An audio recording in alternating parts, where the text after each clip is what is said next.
This is an auto parts company, right? Bank of America, Citigroup. Yeah, how is it going to land?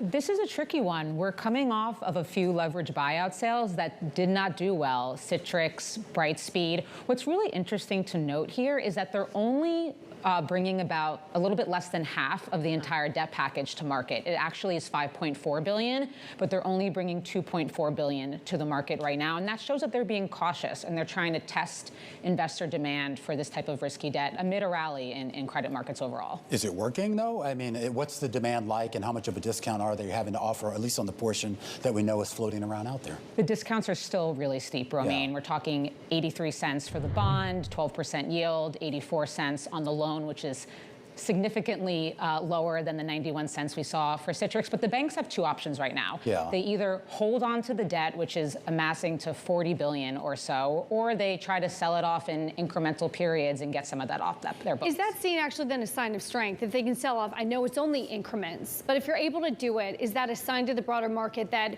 markets are open, you're just going to have to get it at a discount?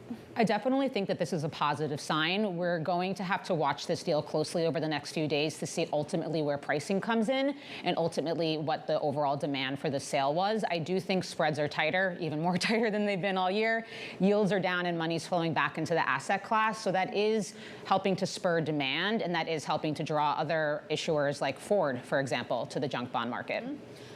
Okay, so this is a bit of a binary outcome. If this goes badly, zip, shut, nothing more for the rest of the year. If we manage to get some sort of deal and this sold, could we see more issuance come?